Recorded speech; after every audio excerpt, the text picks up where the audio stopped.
आज के इस वीडियो में लोग कक्षा 12 गणित का 2025 का सेट पहला हल करेंगे। इसमें पहला प्रश्न हमें दे रखा है, सभी खंड कीजिए। कब जो है उसमें दे रखा है एफ एक्स बराबर मॉड एक्स द्वारा प्रदत्त मापांक फलन f such that R into R dash R plus है। ठीक है, इसमें हमें एक फलन दे रखा है। क्या दे रखा है? एक फलन दे रखा है। क्या? एफ ऑफ एक्स बराबर मॉड एक्स। ठीक है, यदि हम ये कहें कि यदि एक्स का कोई भी वैल्यू हो जो प्लस का 1 हो, या यदि प्लस का 1 है तो हम यहाँ पर रखेंगे तो क्या होगा? एफ ऑफ 1 बराबर मॉड 1 बराबर क्या आएगा? 1 आ जाएगा। इसी प्रकार यदि हम इसको हल करें, यहाँ देख लीजिए, यदि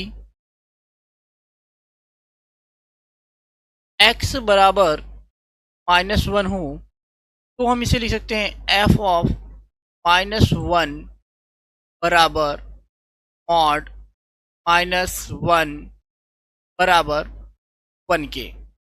मतलब x जो है या हम इसे कह रहे हैं x1, इसे कह रहे हैं x2, तो 1 -1 के तो बराबर नहीं है। 1 क्या है? -1 के बराबर नहीं है। लेकिन दोनों का जो प्रतिबिंब आया है, एफ एक्स का मान जो आया है वह दोनों बराबर आए हैं। इसका मतलब ये एकाकी तो नहीं है लेकिन बहु एकाकी है। तो बहु एकाकी है, इसका मतलब ये क्या है? ऑप्शन नंबर 2 आपका सही होगा। ठीक है, अगले प्रश्न को हम देखते हैं। इसके आगे तो यहाँ पे एक दे रखा है संबंध ख है, जो आपका क्वेश्चन नंबर एक संबंध दे रखा है आर इज इक्वल टू या बराबर कह दीजिए a comma b such that a बराबर b -1, b is greater than और इक्वल देन 3 समुच्चय पर परिभाषित है। तो आपको कुछ ऑप्शन दे रखे हैं। तो हम लोग यहाँ देखिए, ये हमें जो दे रखा है हल में, यहाँ ये कहा गया है इसका जब हल करेंगे तो ऑप्शन में या फिर यहाँ पे हमें कंडीशन दे रखा है कि बी का मान जो होना चाहिए वह 3 से बड़ा या बराबर होना चाहिए। तो हमें क्या दे रखा है यहाँ पे? ये देखिए, ए comma b such that a बराबर बी -1। ठीक है, तो ए का बी का मान क्या होना चाहिए? 3 से बड़ा या बराबर हो। तो यदि हम बी का मान यहाँ पे क्या रख लें? 5 रखते हैं। बी का मान यहाँ पे क्या रखते हैं? 5। देखिए ध्यान से, तो 5 में से 1 घटाएंगे तो ए का मान कितना आ जाएगा? 4। अतः हम लिख सकते हैं क्या? क्या लिख सकते हैं? ए कॉमा बी बराबर हमारा क्या आ जाएगा? 4,5, क्योंकि ए का मान 4 है, बी का मान हमने 5 रखा है। ऐसा रखा का यहाँ कहाँ से है? तो आपके ऑप्शन से ही रखा गया है। आप यहाँ से सभी को रख के देखेंगे तो आप में से कोई इसका कोई भी मान चेक नहीं आएगा। लेकिन जैसे ही आप इस वाली को रखेंगे, ऑप्शन नंबर 2 आपका यहाँ पे राइट आंसर होगा। इसको रखेंगे तो आपका सही आंसर आ जाएगा। ठीक है, आप सभी पे रख के चेक कर सकते हैं। हमें पता था इसलिए हमने यहाँ पे डायरेक्ट इस मान को रख के आपको दिखाया है। अगला प्रश्न देखते हैं। हमें दे रखा है यहाँ पे क्या? 0 से π/2 dx अपॉन 1 प्लस करनी में tan x का मान होगा। चलिए इसको हल करते हैं हम लोग। यहाँ से हल कर लेते हैं। चलिए देखिए, हम क्या कर लेते हैं, इसको लिख सकते हैं क्या? 0 से π/2 और हम लिखते हैं dx बटे 1 प्लस करनी में sin x बटे करनी में cos x। ठीक है, इसको और हल करने पे लिख सकते हैं हम इसको 0 से π/2, ये करनी में cos x का हम गुणा 1 में करेंगे और फिर पूरे बटे करनी में cos x आएगा, जिसका हम अंश में गुणा कर सकते हैं। ये हो जाएगा करनी में cos x बटे करनी में cos x प्लस करनी में sin x, करनी में sin x, और ये आएगा हमारा dx। ठीक है, इसको हम क्या कर लेते हैं कि क्या मान लेते हैं कि i, क्या मानते हैं, i मान लेते हैं। आगे देखिए, इसको हम एक समीकरण नंबर 1 भी मान लेते हैं, इसे हमें आगे हल करने में आसान हो जाएगा। समीकरण 1, अब हम इसको क्या लिख सकते हैं, यहाँ दिखा सकते हैं, चूंकि 0 से a f of x minus क्या होता है a dx के बराबर होता है। ठीक है ना, यदि हमें ये प्रगुण संख्या आपका चौथा होगा, तो आप चेक कर लीजिएगा एक बार, प्रगुण 4 है शायद, इसका उपयोग करेंगे तो हम इस समीकरण 1 को इस प्रकार से लिख सकते हैं, i बराबर 0 से π/2 करनी में cos π/2 minus x, π/2 minus x करनी में, नीचे फिर से करनी में cos π/2 minus x, π/2 minus x plus करनी में sin π/2 माइनस x। ठीक है, इसको हम हल करेंगे तो क्या आएगा, ये देखिए, ये आ जाएगा आपका समाकलन 0 से π/2 cos π/2 माइनस x आपका होता है sin x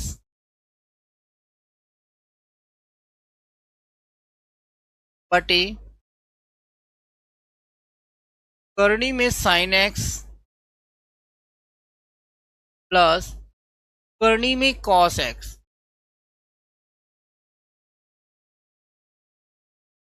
into dx। dx यहाँ पे भी लगा लीजिए, dx रहेगा। ठीक है, ये हमारा हो गया समीकरण नंबर 2। ये हमारा क्या होगा, समीकरण नंबर 2। देखिए ध्यान से, इसे हम लिख सकते हैं समीकरण नंबर 2।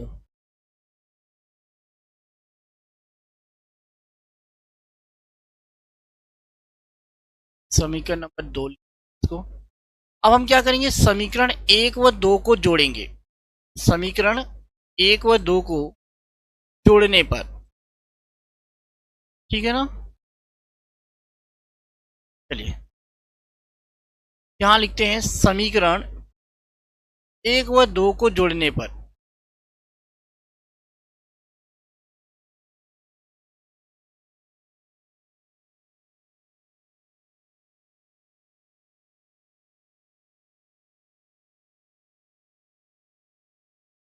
एक व 2 जोड़ने पर,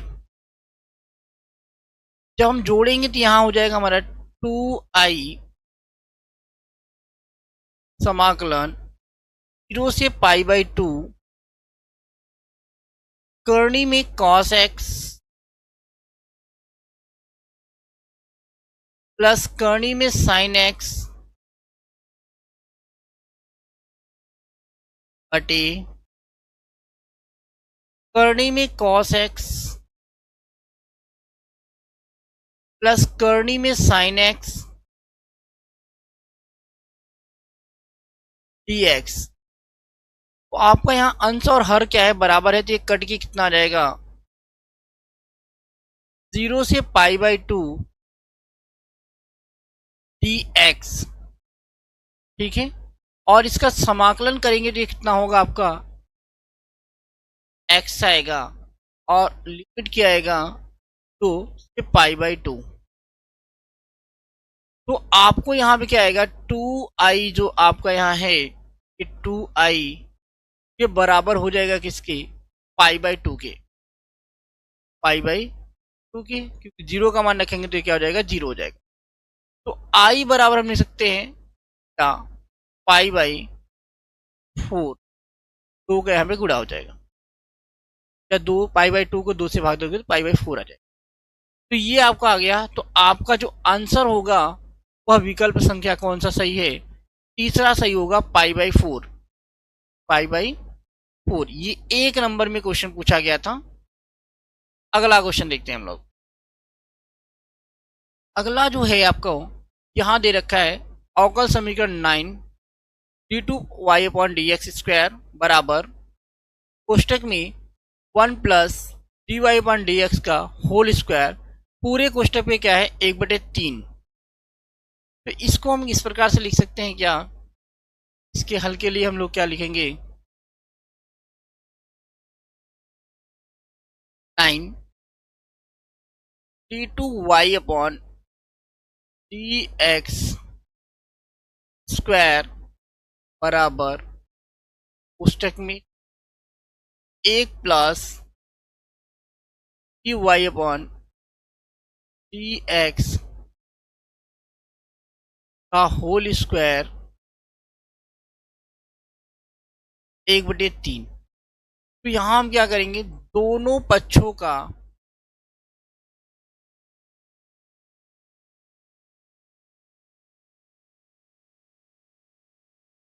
घन लेने पर या करने पर, जैसे वर्ग करते हैं वैसे यहाँ पे हम क्या करेंगे, घन करेंगे। तो ये हो जाएगा आपका 9 का क्यूब d2y/dx का होल क्यूब बराबर पुस्तक में 1 + d2y सॉरी, ये आपका d2y नहीं, dy/dx है,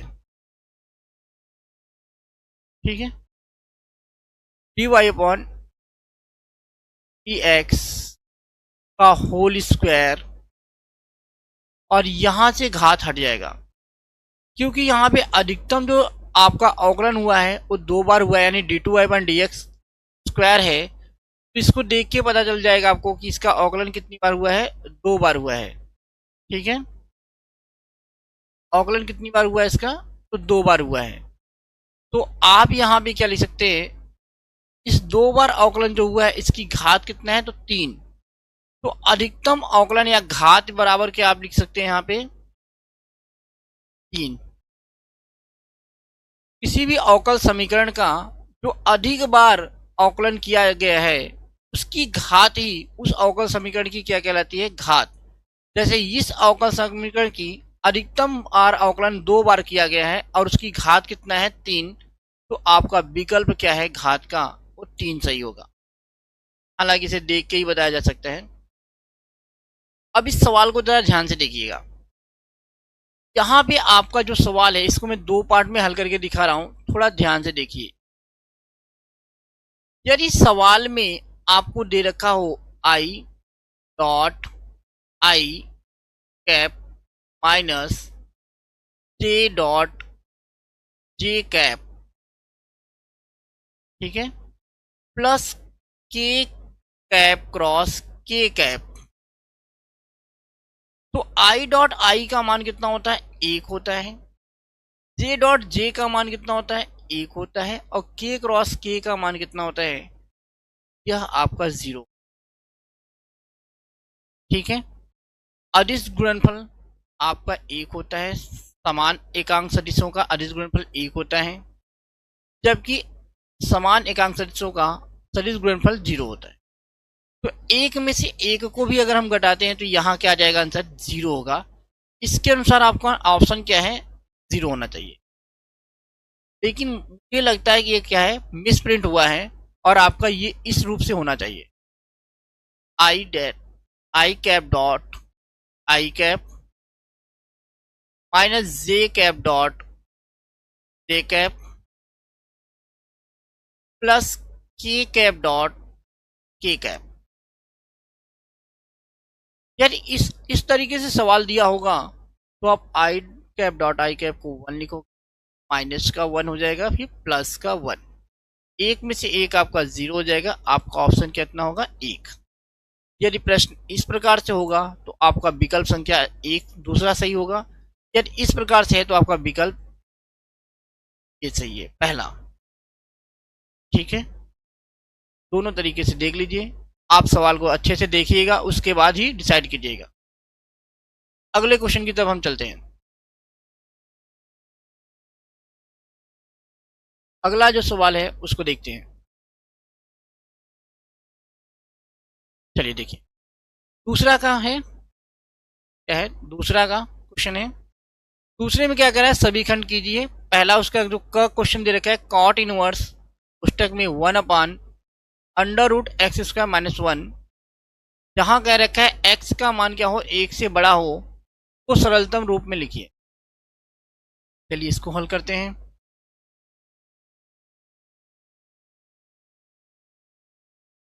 इसको हम क्या दे रखा है, cot inverse 1 upon under root x square minus 1 bracket में दे रखा है, यानी कोष्टक में दे रखा है। इसको हम यहां पे क्या लिखते हैं, माना x बराबर सेक थीटा, x बराबर क्या है, सेक थीटा के, तब ये हो जाएगा आपका कॉट इनवर्स 1 अपान करनी में सेक स्क्वायर थीटा माइनस 1, ये आपका पूरा करनी में है, और यहां से आपका क्या है, ब्रैकेट है। अब आप इसको लिख सकते हैं क्या, कॉट इनवर्स ब्रैकेट 1 अपान सेक स्क्वायर थीटा माइनस 1 आपका होता है ten square theta, ten square theta के। ठीक है ना, इसको और लिख सकते हैं हम लोग, यहां से इसको लिख सकते हैं कॉट वर्स 1 अपॉन, यहां से स्क्वायर हटाएंगे तो टेन थीटा, क्या आएगा, टेन थीटा के। और इसे लिख सकते हैं cot inverse 1 upon tan theta को कॉट थीटा। ठीक है, कॉट थीटा, तो कॉट से क्या होगा, कॉट इनवर्स कट जाएगा, बराबर क्या आएगा आपका, थीटा क्या आएगा, बराबर क्या आ गया आपका, यहां से अगर देखिए बराबर में हम क्या लिख सकते हैं यहाँ पे, थीटा। और थीटा को अगर इस जो हमने माना है एक्स बराबर सेक थीटा, तो थीटा बराबर क्या हो जाएगा, सेक इनवर्स एक्स। इसको हम लिख सकते हैं कितना, सेक इनवर्स एक्स। ये हमारा क्या होगा, आंसर होगा। 1 नंबर का ये भी सवाल था। अगले प्रश्न को देख लेते हैं हम लोग। अगला जो प्रश्न है हमारा वो क्या है, सिद्ध कीजिए कि फलन f ऑफ x बराबर मॉड x, जहां x बराबर 0 पर संतत है। ठीक है, फलन को संतत सिद्ध करना है।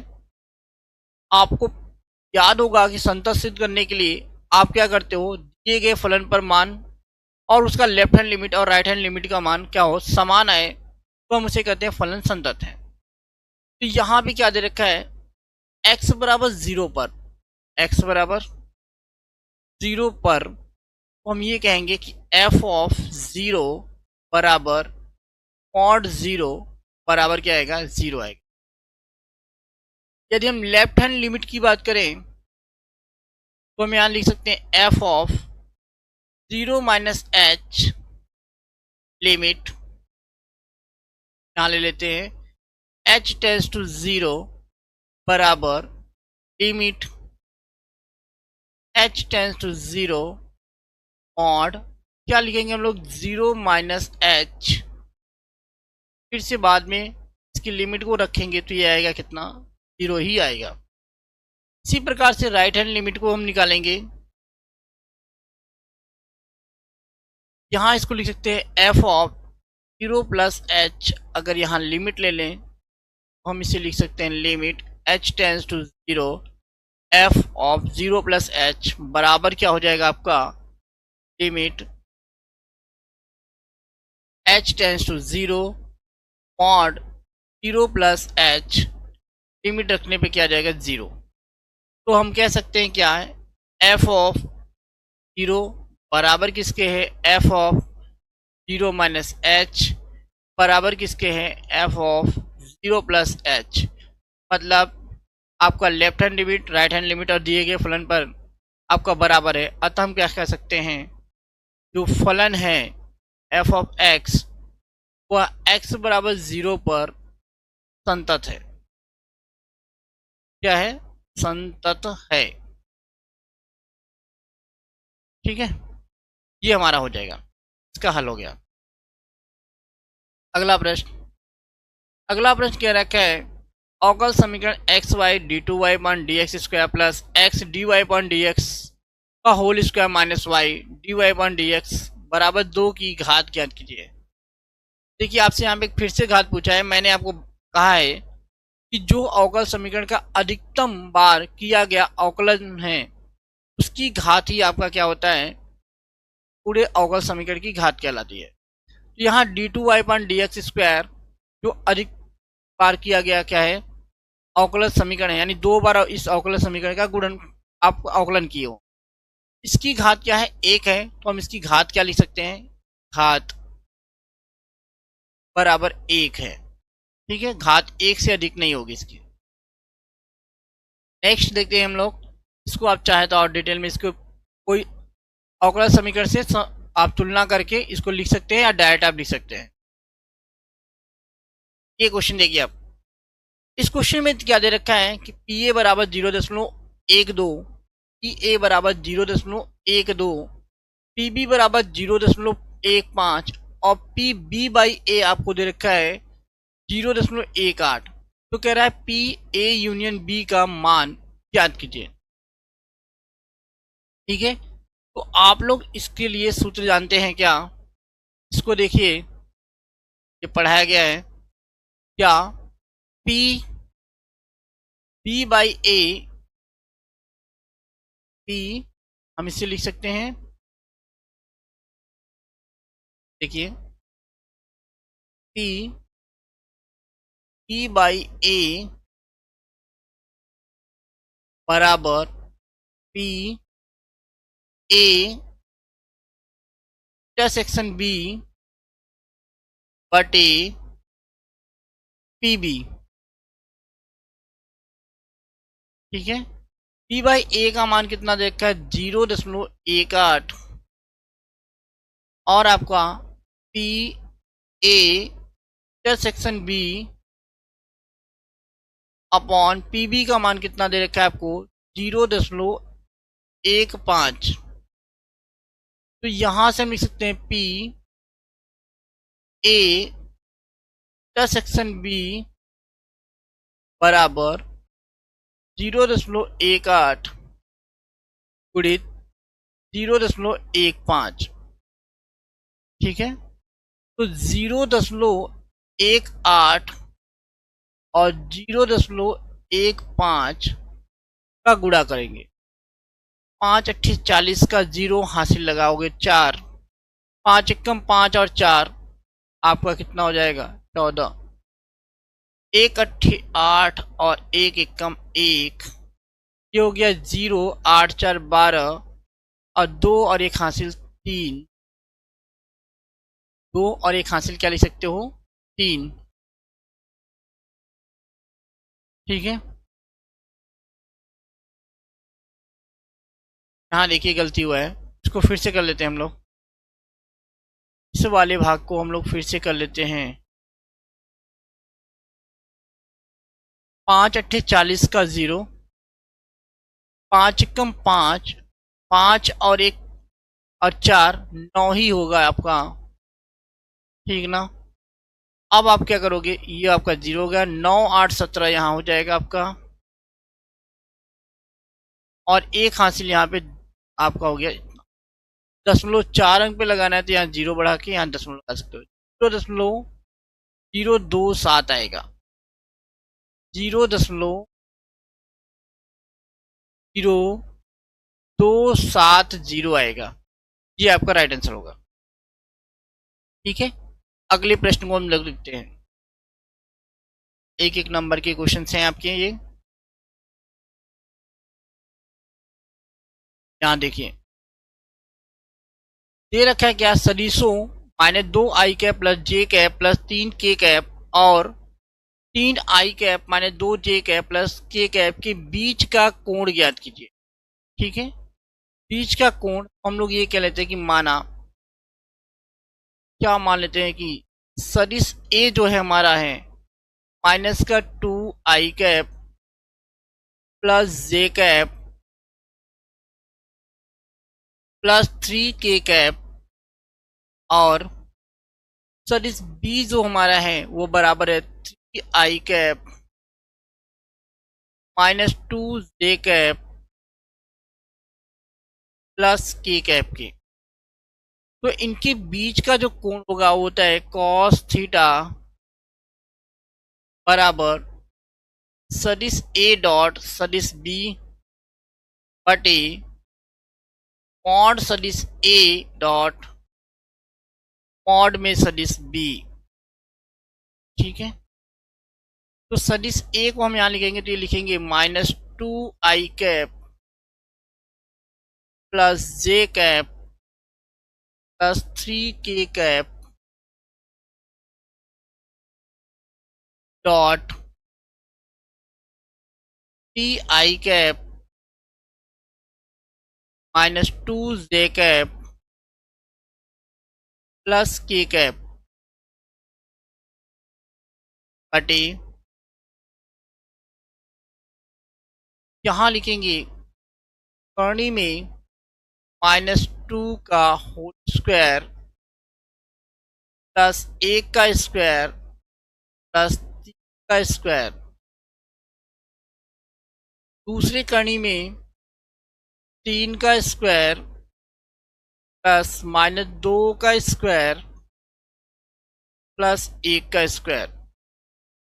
ठीक है, क्या होगा -2 गुणित 3 माइनस का 6 प्लस 1 गुणित 2 1 गुणित 2 माइनस का यहाँ हो जाएगा 2 3 गुणित 1 यहाँ हो जाएगा प्लस का 3 बटे ध्यान दीजिएगा बटे 2 का वर्ग कितना होगा 4 प्लस 1 और प्लस 3 का वर्ग कितना होगा 9। ठीक है, दूसरे कोष्टक में 3 का वर्ग 9 प्लस 4 प्लस 1 9 4 13 1 14। ठीक है, और फिर से वही हाल यहाँ पे भी इस कोष्टक में भी क्या होगा 9 4 13 और 1 14। तो करनी में 14 गुणित करनी में 14 तो 14 हो जाएगा। 6 2 8 में से अगर 3 को घटाएंगे तो माइनस का 5 बटे क्या आ जाएगा 13।